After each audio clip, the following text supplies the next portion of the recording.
I got a broken mirror from a Toyota Sienna. I accidentally broke it while backing up my car. The housing is fine, it's not broke.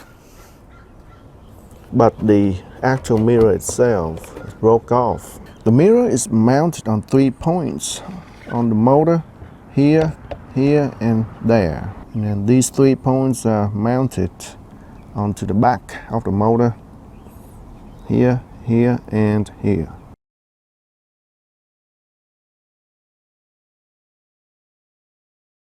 So what I'm going to do is to put a screw through the back of this piece of plastic here, and it will go back to the front and go through this hole here.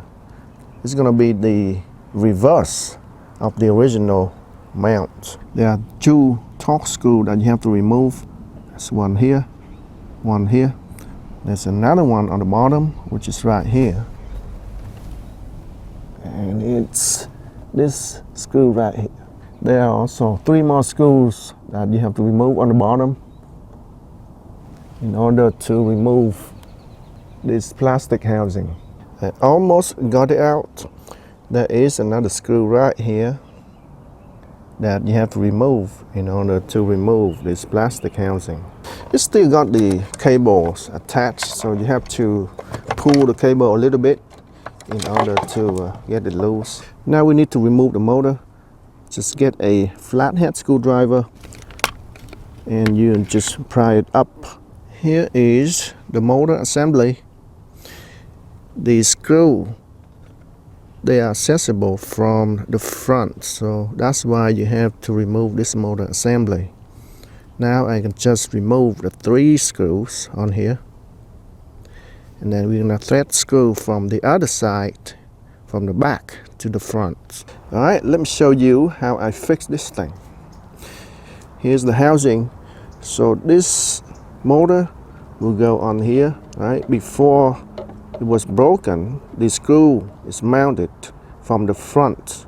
Now the screw is going to be mounted from the back. And because there's no thread on this motor housing, I'm reusing this piece of broken plastic here. The screw is going to go from this side through this hole here, and then that piece of broken plastic is going to be the thread that hold the screw together. But the screw here now is a little bit too short, and it doesn't go through this piece of white plastic here to reach the broken piece of plastic that I'm using for the thread. So I'm going to need a longer screw.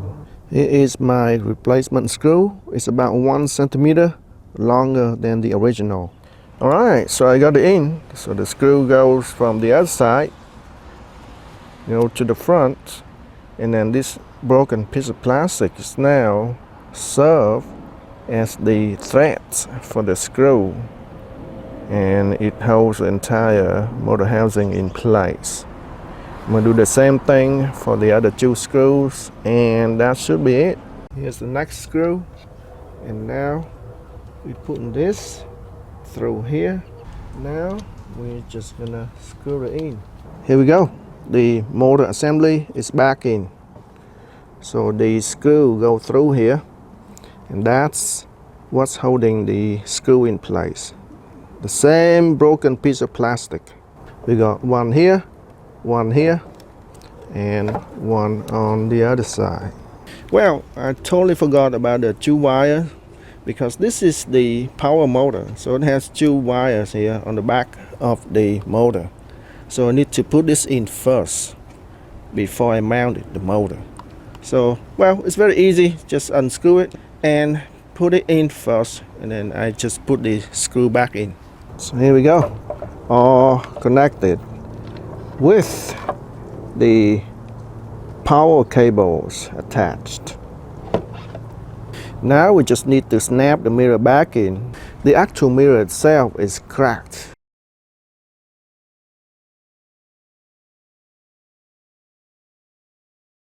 I finally got a new mirror from the junkyard.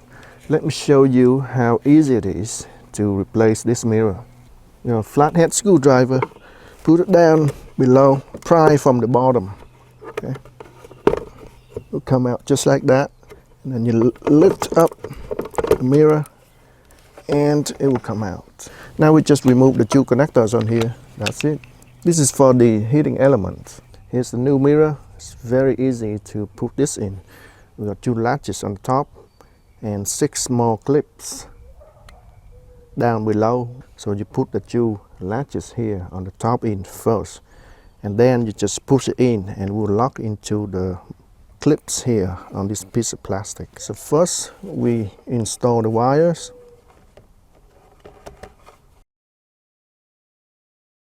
Then we put in the top latches first.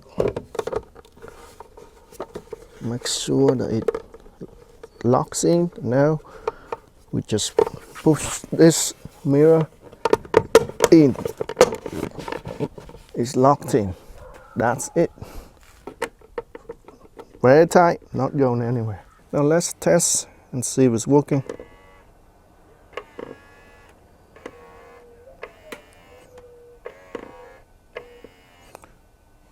Works great.